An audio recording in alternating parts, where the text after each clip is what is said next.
सोच रहे होंगे कि मैं क्या कर रहा हूं। मैं युद्ध की तैयारी कर रहा हूं, वही युद्ध जो ज्वालामुखी की भांति कभी भी फट सकता है। युद्ध वही जीतता है जो युद्ध में व्यतीत होने वाले समय से अधिक समय युद्ध की तैयारी में लगाए। जो योद्धा अभ्यास क्षेत्र में जितना अधिक समय दे, रणभूमि में उतना ही कम रक्त बहेगा।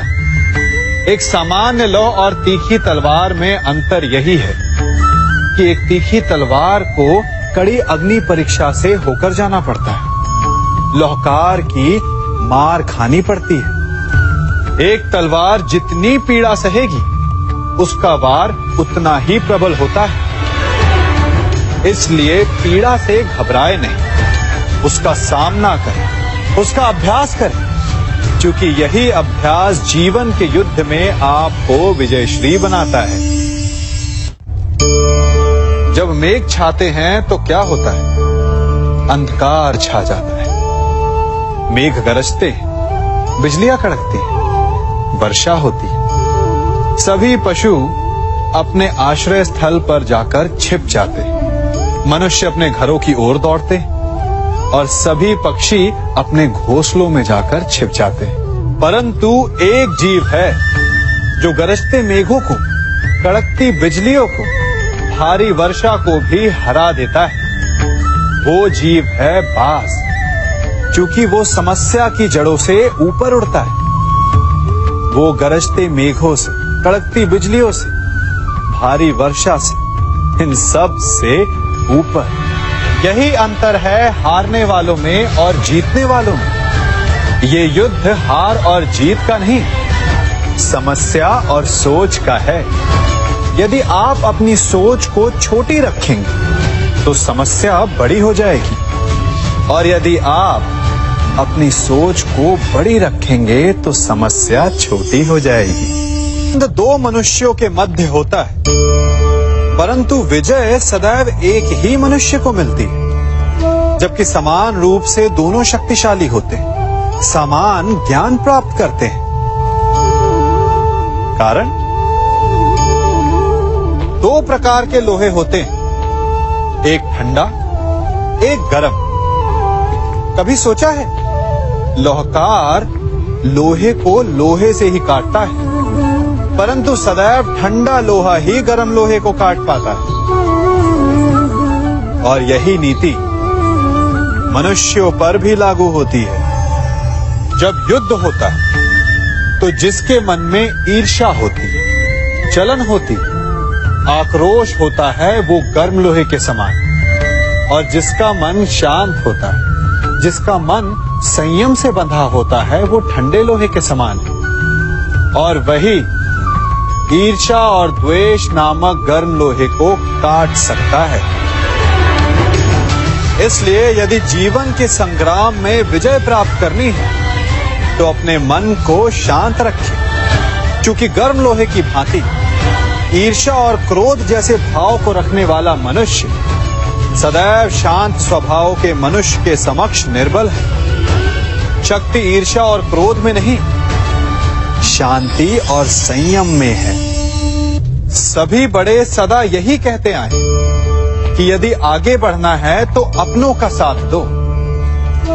सत्य कहते हैं, अपनों का साथ देना ही चाहिए, परंतु साथ देने से पूर्व ये अवश्य पहचान लेना चाहिए कि अपने हैं कौन।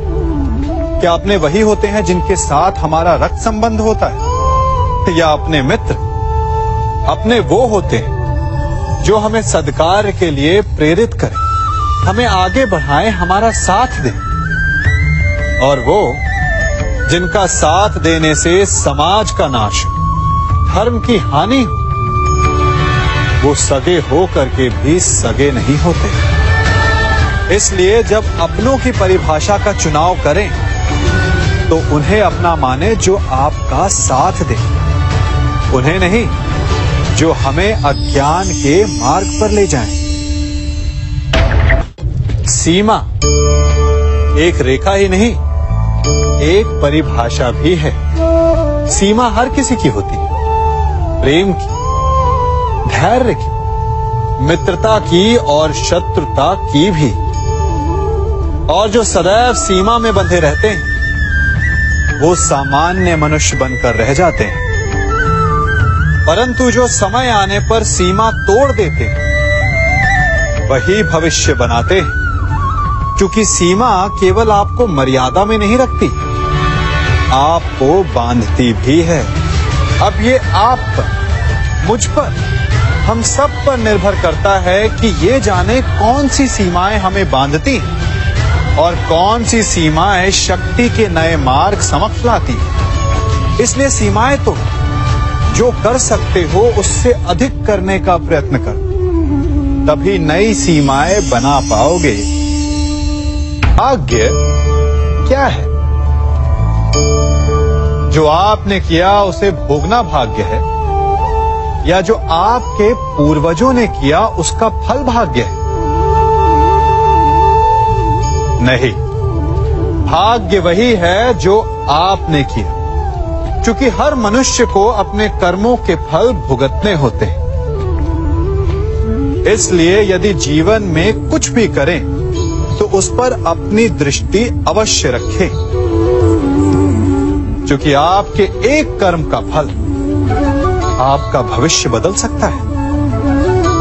हम वही बनते हैं जो हम चुनते हैं, क्योंकि वही हमारा भाग्य बनता है। मनुष्य सुंदरता से आकर्षित होता है, उससे प्रेम करता है और असुंदर को देता है। ऐसा होता है ना? क्या आप ऐसा नहीं करते? करते हैं। तो सुंदर और असुंदर की परिभाषा क्या है? इस आकर्षण और विकर्षण का कारण क्या है? कभी सोचा है? कभी सोचा है कि जिससे आप प्रेम करते हैं, जिसके प्रति आप आकर्षित होते हैं, अचानक से उसके लिए मन में वितृष्णा आ जाती है, और जिसके प्रति घृणा होती है उसके लिए एकाएक आपके मन में प्रेम उमड़ आता है। कारण है दृष्टिकोण।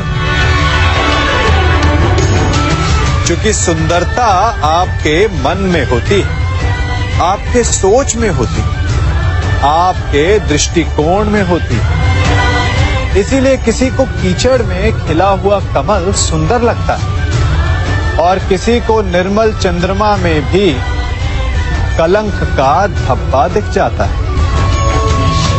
यदि आपको सुंदरता अनुभव करनी, हर पल आनंद में रहना है, तो अपने दृष्टिकोण को सुंदर बनाएं और अपने आप सब कुछ सुंदर बन जाएगा।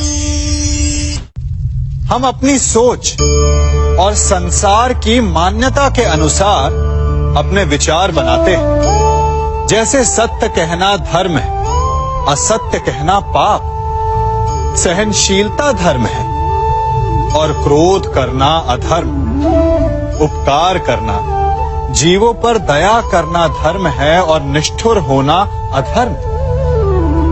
परंतु क्या यही सत्य है? क्या कभी कभी परिस्थितियां इन आवेशों को उल्टा नहीं कर देती? करती है। यदि इस संसार में कुछ धर्म है, कुछ पुण्य है, कुछ महान है, तो परिस्थिति के अनुसार चलना। जटायु स्मरण है आप सबको, वो जिन्होंने रावण पर क्रोध किया था, उस पर आक्रमण किया था। उस समय जटायु का क्रोध पाप नहीं था, धर्म था। इसीलिए अंत में उन्हें भगवान राम की गोद मिली।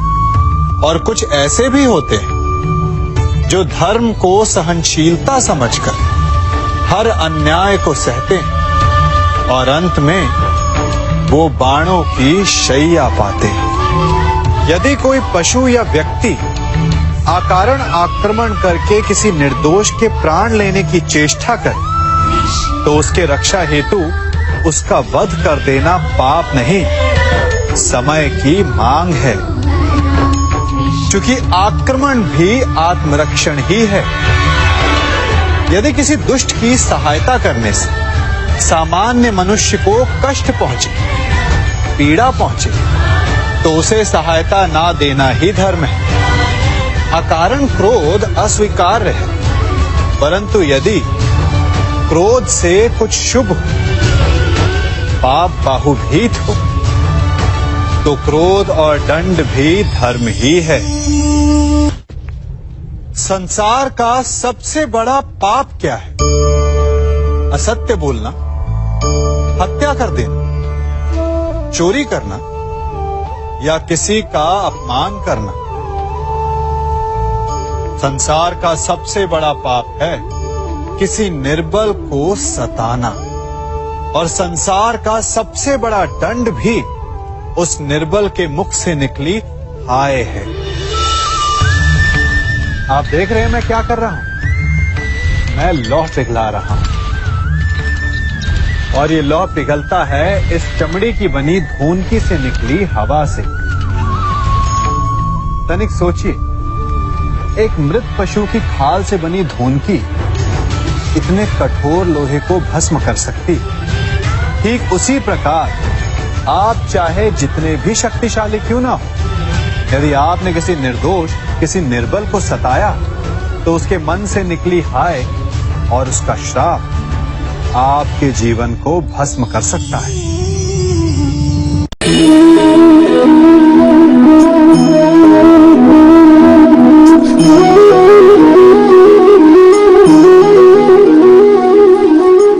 संतानों के भविष्य को सुख से भरने का प्रयत्न करना, यही हर माता पिता का प्रथम कर्तव्य होता है, जिन्हें आप इस संसार में लाए और जिनके कर्मों से ये जगत आपका भी परिचय पाएगा भविष्य में। उनके भविष्य के सुख की योजना करने से अधिक महत्व और हो भी क्या सकता है। किंतु सुख और सुरक्षा, क्या ये मनुष्य के कर्मों से प्राप्त नहीं होते?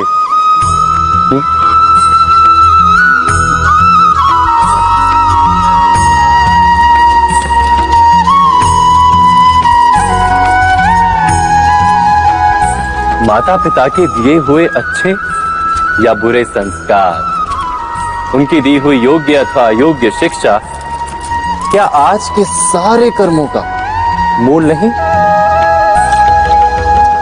संस्कार और शिक्षा से बनता है मनुष्य का चरित्र। अर्थात माता पिता अपनी संतानों का जैसा चरित्र बनाते हैं, ऐसा ही बनता है उनका भविष्य।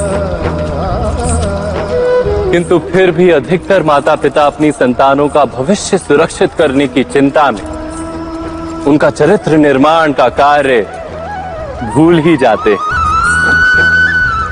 वस्तुतः जो माता पिता अपनी संतानों के भविष्य की चिंता करते हैं, उनकी संतानों को कोई लाभ नहीं होता। किंतु जो माता पिता अपने संतानों के भविष्य की नहीं, उनके चरित्र का निर्माण करते हैं, उन संतानों की प्रशस्ति समस्त संसार करता है। स्वयं विचार कीजिए।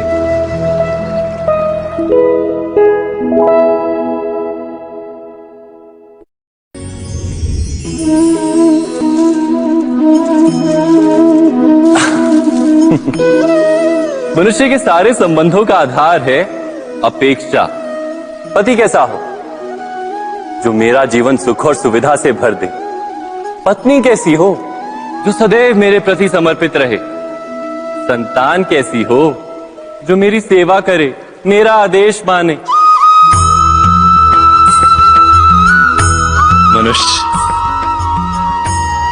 मनुष्य उसी को प्रेम भी कर पाता है जो उसकी अपेक्षा पूर्ण करता है, और अपेक्षा की तो नियति है भंग होना। कैसे? क्योंकि अपेक्षा मनुष्य के मस्तिष्क में जन्म लेती है। कोई अन्य व्यक्ति उसकी अपेक्षाओं के बारे में जान ही नहीं पाता। पूर्ण करने की प्रामाणिक इच्छा हो तब भी कोई मनुष्य किसी की अपेक्षाओं को पूर्ण नहीं कर पाता, और वहां से जन्म लेता है संघर्ष। सारे संबंध संघर्ष में परिवर्तित हो जाते। पर मनुष्य अपेक्षा को संबंध का आधार ना बनाए और स्वीकार करे केवल संबंध का आधार, तो क्या ये जीवन स्वयमेव सुख और शांति से नहीं भर जाएगा? स्वयं विचार कीजिएगा।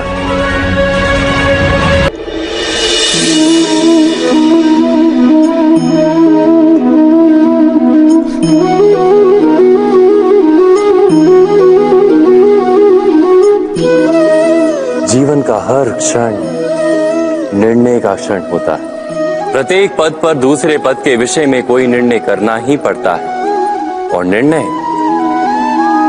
निर्णय अपना प्रभाव छोड़ जाता है। आज किए गए निर्णय भविष्य में सुख अथवा दुख निर्मित करते हैं, ना केवल अपने लिए, अपने परिवार के लिए भी, आने वाली पीढ़ियों के लिए भी। जब कोई दुविधा सामने आती है तो मन व्याकुल हो जाता है, अनिश्चय से भर जाता है। निर्णय का वो क्षण युद्ध बन जाता है और मन बन जाता है युद्ध भूमि। अधिकतर निर्णय हम दुविधा का उपाय करने के लिए नहीं, केवल मन को शांत करने के लिए लेते हैं। पर क्या कोई दौड़ते हुए भोजन कर सकता है?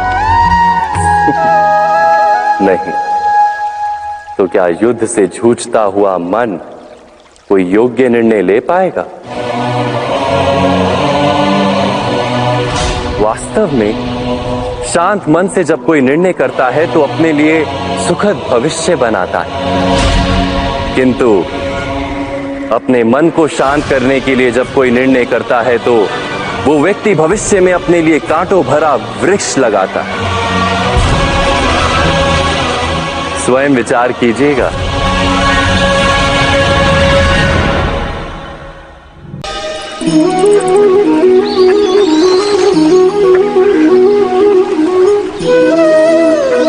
समय के आरंभ से ही मनुष्य को एक प्रश्न सदा पीड़ा देता है कि वो अपने संबंधों में अधिकतम सुख और कम से कम दुख किस प्रकार प्राप्त कर सकता है। क्या आपके सारे संबंधों ने आपको संपूर्ण संतोष दिया है? विचार कीजिए।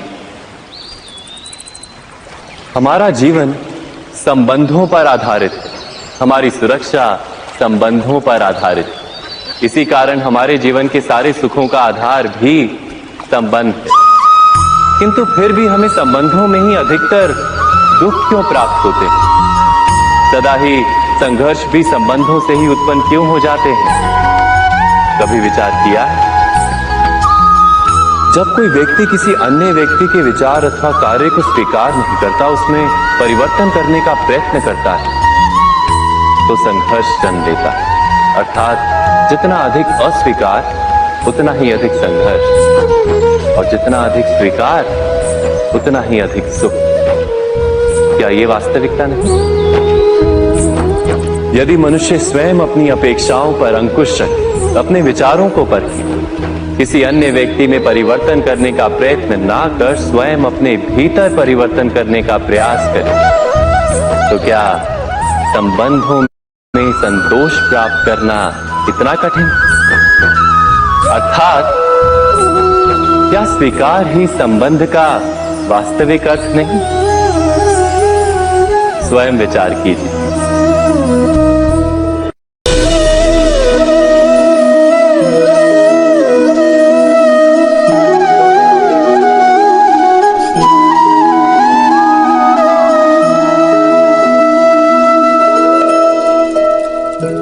जब किसी व्यक्ति को किसी घटना में अन्याय का अनुभव होता है तो वो घटना उसके अंतर को झकझोर देती, समस्त जगत उसे अपना शत्रु प्रतीत होता है। अन्याय लगने वाली घटना जितनी बड़ी होती है, मनुष्य का हृदय भी उतना ही अधिक विरोध करता है। उस घटना के उत्तर में वो न्याय मांगता है, और ये योग्य भी है। वास्तव में समाज में किसी भी प्रकार का अन्याय व्यक्ति की आस्था और विश्वास का नाश है। किंतु ये न्याय क्या है, न्याय का अर्थ क्या है। अन्याय करने वाले को अपने कार्य पर पश्चाताप हो और अन्याय भुगतने वाले के मन में फिर से विश्वास जगे समाज के प्रति। इतना ही अर्थ है ना न्याय का। किंतु जिसके हृदय में धर्म नहीं होता वो न्याय को छोड़कर बैर और प्रतिशोध को अपनाता है। हिंसा के बदले प्रतिहिंसा की भावना लेकर चलता है। स्वयं भोगी हुई पीड़ा से कहीं अधिक पीड़ा देने का प्रयत्न करता है और इस मार्ग पर चलते अन्याय को भुगतने वाला स्वयं अन्याय करने लगता है। शीघ्र ही वो अपराधी बन जाता है। अर्थात न्याय और प्रतिशोध के बीच बहुत कम अंतर होता है और इसी अंतर का नाम है धर्म। क्या ये सत्य नहीं? स्वयं विचार कीजिए। दो व्यक्ति जब निकट आते हैं तो एक दूसरे के लिए सीमाएं और मर्यादाएं निर्मित करने का प्रयत्न अवश्य करते हैं। हम यदि सारे संबंधों पर विचार करें तो देखेंगे कि इन सारे संबंधों का आधार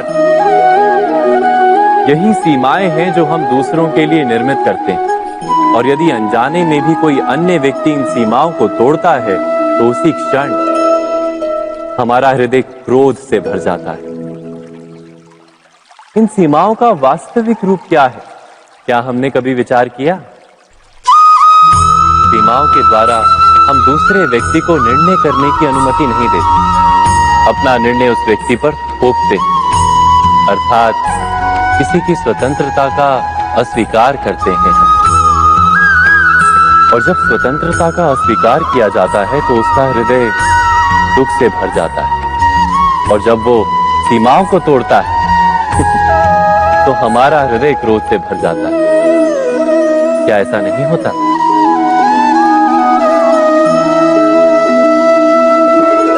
पर यदि एक दूसरे की स्वतंत्रता का सम्मान किया जाए तो किसी मर्यादाओं या सीमाओं की आवश्यकता ही नहीं होती। अर्थात जिस प्रकार स्वीकार किसी संबंध का देह है, क्या वैसे ही स्वतंत्रता किसी संबंध की आत्मा नहीं?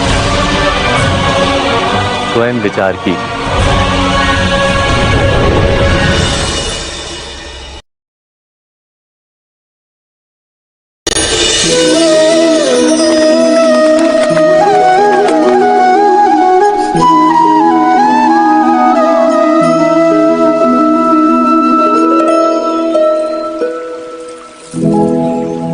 निर्णय के क्षण में हम सदा ही किसी अन्य के सुझाव, सूचना, मंत्रणा या परामर्श को आधार बनाते हैं और हमारे भविष्य का आधार हमारे आज लिए गए निर्णय के ऊपर होता है। तो क्या हमारा भविष्य किसी अन्य के परामर्श, किसी अन्य के सुझाव का फल है? क्या हमारा संपूर्ण जीवन किसी अन्य की बुद्धि का परिणाम? क्या हमने कभी विचार किया है? सबका अनुभव है कि भिन्न भिन्न लोग एक ही स्थिति में भिन्न भिन्न परामर्श देते हैं।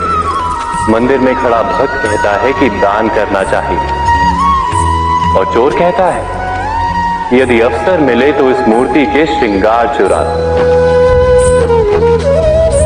धर्म से भरा हृदय धर्ममय सुझाव देता है और अधर्म से भरा हृदय अधर्म का परामर्श देता है। धर्म में सुझाव का स्वीकार ही मनुष्य को सुख की ओर ले जाता है, किंतु ऐसे परामर्श का स्वीकार करना तभी संभव होता है जब हृदय में धर्म हो। अर्थात किसी का सुझाव अथवा परामर्श स्वीकार करने से पूर्व स्वयं अपने हृदय में धर्म को स्थापित करना क्या आवश्यक नहीं? स्वयं विचार कीजिए।